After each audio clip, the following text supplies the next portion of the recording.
Hello again. So far today we've looked at the way in which modern microscopy often can't keep pace with the pioneers, and I've also shown how with a little ingenuity you can use digital images to see exactly what it was that the pioneers were observing when they made their historic drawings. But of course there is another question. New Leeuwenhoek microscopes have been appearing, and are they genuine? So that's the topic for now. Genuine or replica? How can we authenticate a Leeuwenhoek microscope?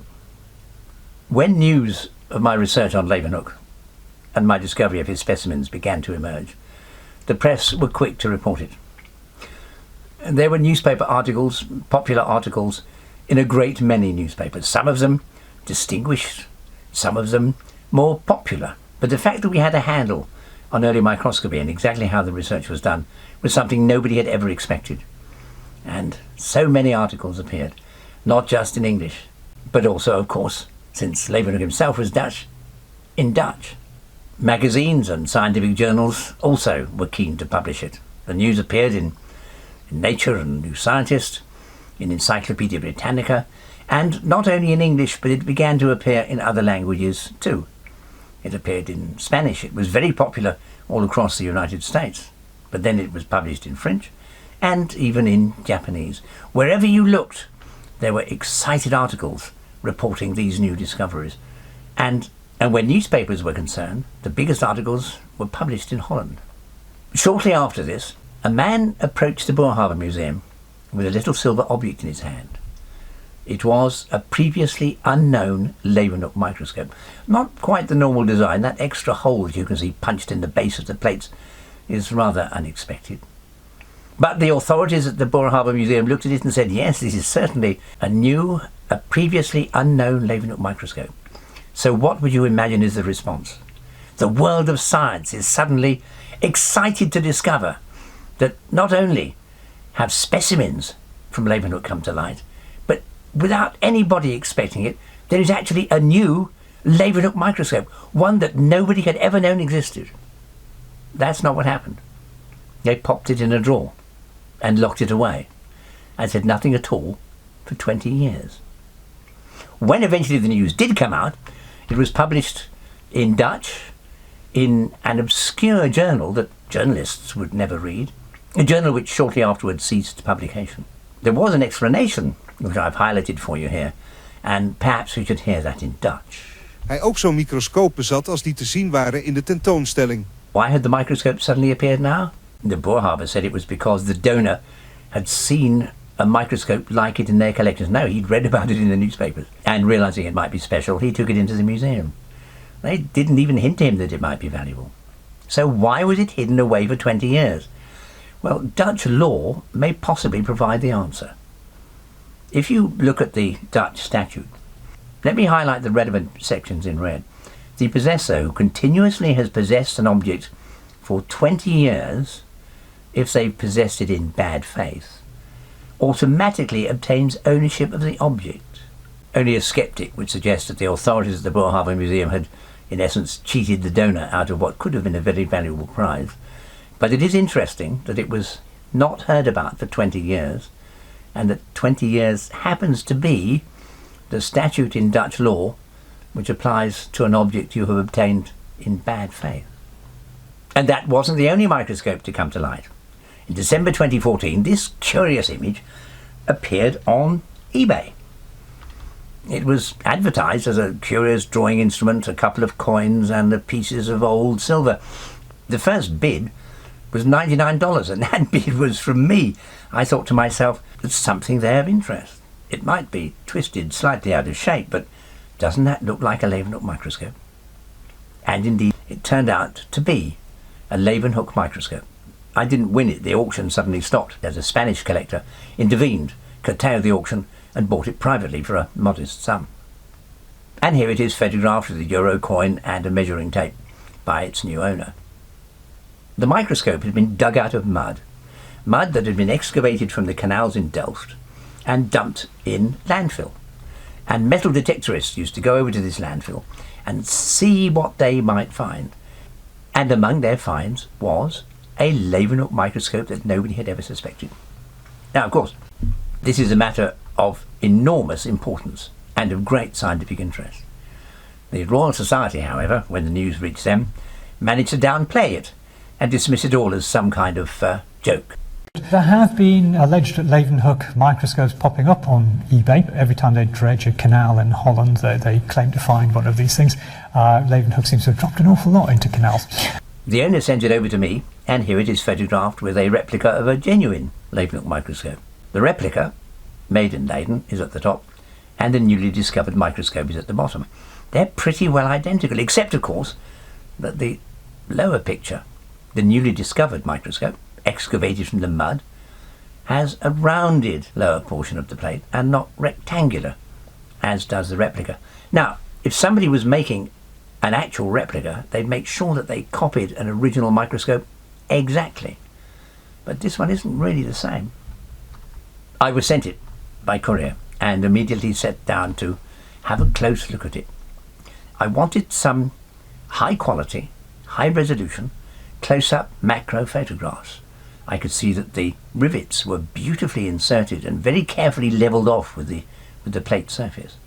I could see how the specimen pin had been forged and hadn't been turned on a lathe. The microscope had rounded edges to its plates, and the screw thread had been made in a most unusual fashion. It really was a puzzle. It was clearly handmade, and it was clearly unlike a replica. So let's compare this new find with a known Leeuwenhoek microscope made of brass from the collection in the Borough Harbour Museum. There it is. That's what a genuine Leeuwenhoek microscope looks like. And so let us now compare that with the replica. The replica they issue is exactly the same.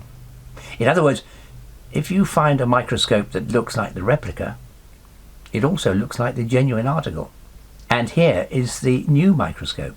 You see, it is an exact fit with that genuine microscope, except that the plates are rounded. If you were going to make an exact copy, it would be rectangular, like the original. Only the person who made the microscope would change the design and think, well, I'll make this one exactly the same as the last one, but I'll round off the plates for a change. I began to think that this new find was no replica. There was one distinct difference, though, and that is that the lens of this new microscope had been deliberately damaged. Now, isn't that extraordinary? When we looked at it closely, you could see that the one surface of the lens had been pitted and damaged. It had been scraped away. The other side of the lens had been ground off. You can see quite clearly it had been attacked with a grinding wheel or sandpaper or something of the sort. You look at it sideways and you can get a very vivid impression of the way in which the glass lens has actually been flattened off, level with the brass. Under the scanning electron microscope, you can get an even clearer picture at higher resolution. Now, isn't that extraordinary? Fortunately, the other side of the lens hadn't been entirely ripped off, doing damage beyond use, but the periphery still survived.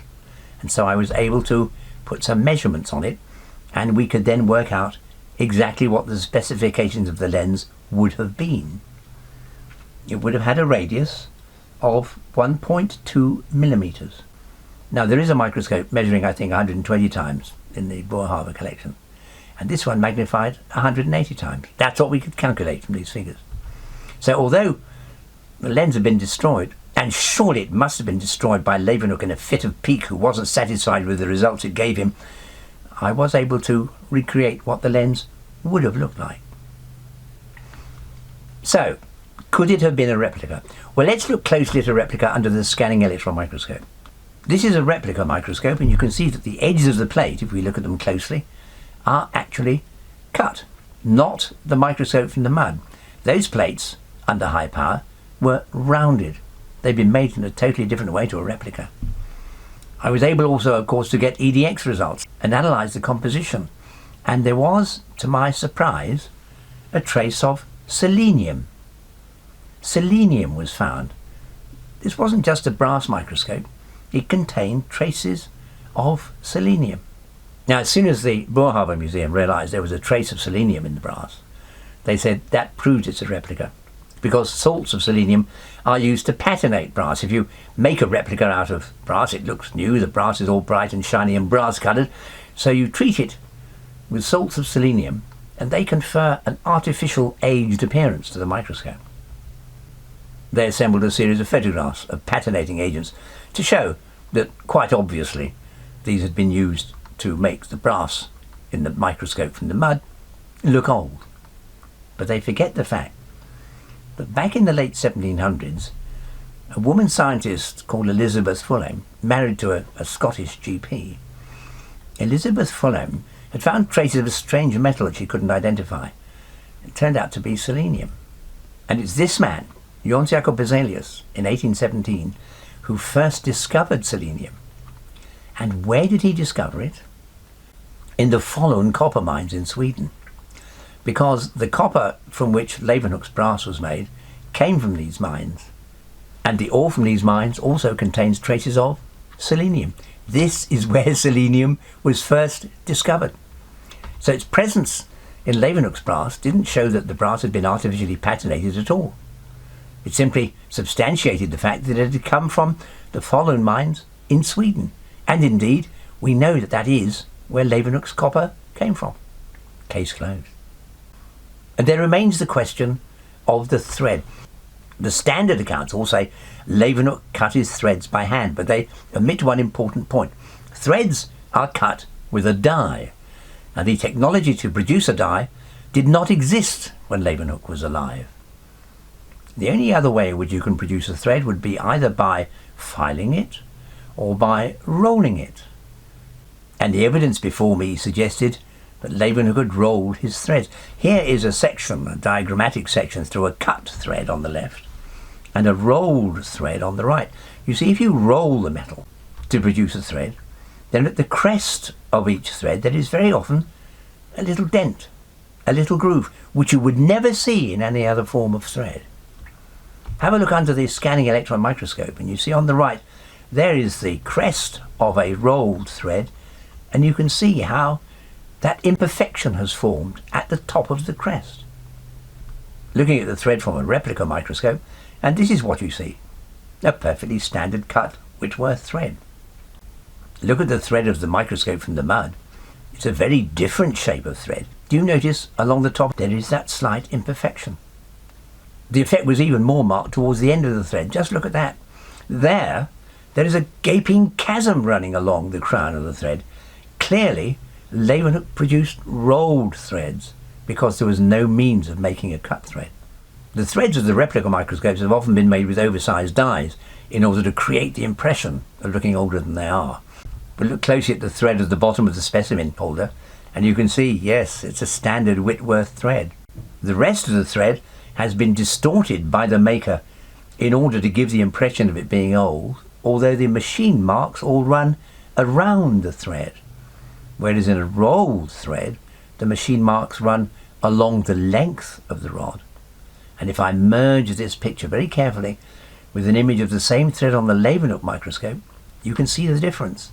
There is that characteristic malformation running along the crest of each part of the thread. And similarly, the thread at the base of the specimen holder was clearly never cut with a die. By now it was clear this was a genuine microscope. It certainly was no replica. The new owners in Spain, Dr. Thomas and Estrella Camacho, were immediately the subject of press attention as soon as I took the microscope back to them in Spain.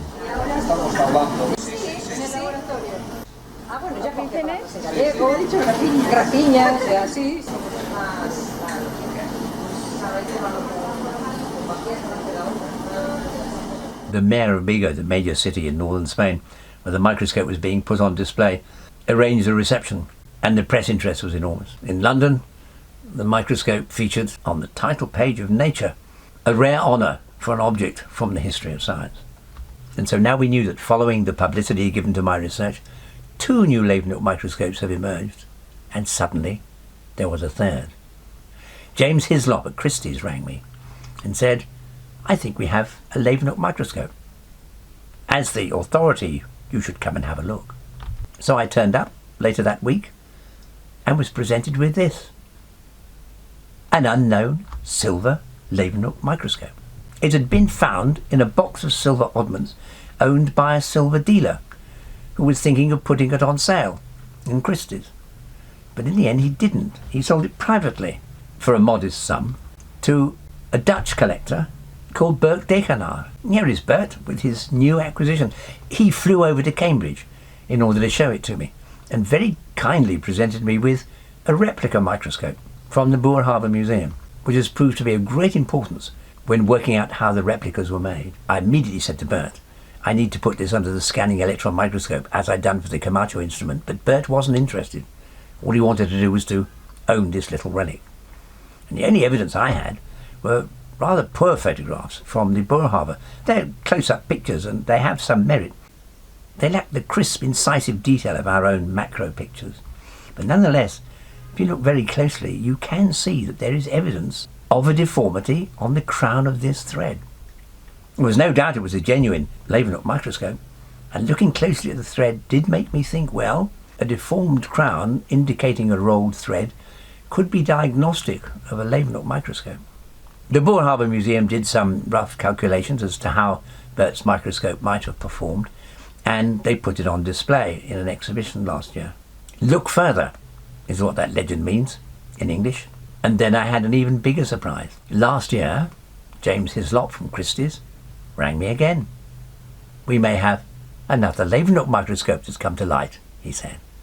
So I travelled to London and was handed another Leeuwenhoek microscope made of silver. I've now seen them all over the years, and so you recognise one as soon as you see it. It's a bit like recognising somebody's handwriting. And this is a picture that I snapped with my mobile phone.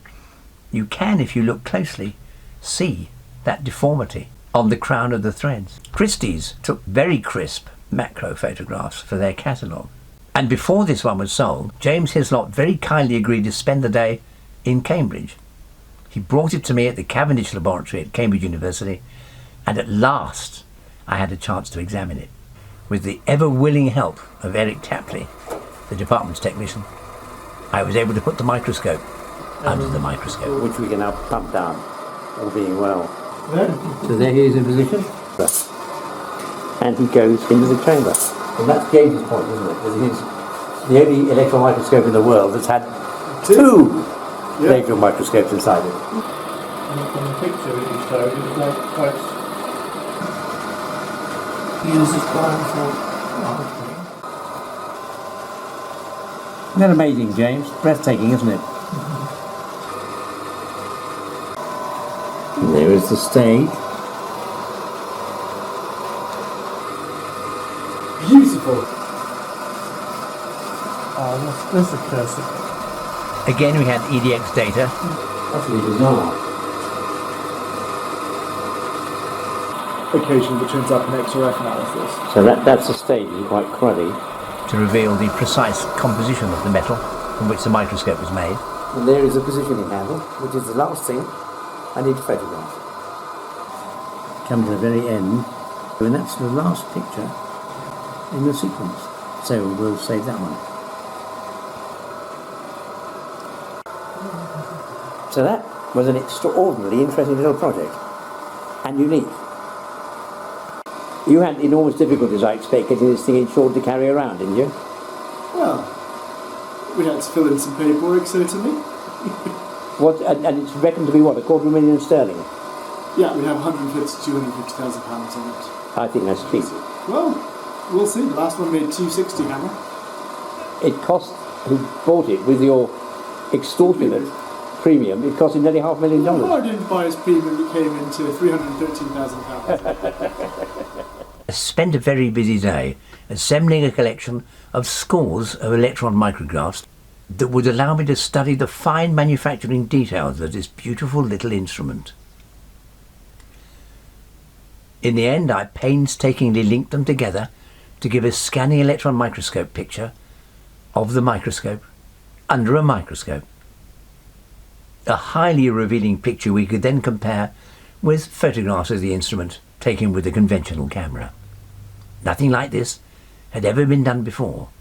It was such an exciting moment for the history of science. And in one of the scans, I even found a trace of selenium. I've no doubt that the Boer Harbour Museum would say this means it's a replica, but no, selenium doesn't patinate silver. That only works on brass. This is clearly just a contaminant. And so the microscope was advertised and was due to go on sale. My mind went back to the Maitland microscope, one that had long been known. It was known since the time of Leeuwenhoek himself. Estimates were that it might fetch as much as £100,000. But in fact, it turned out to be more important than anybody thought.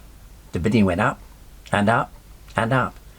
And eventually, with the buyer's premium, it cost the hapless purchaser almost $500,000.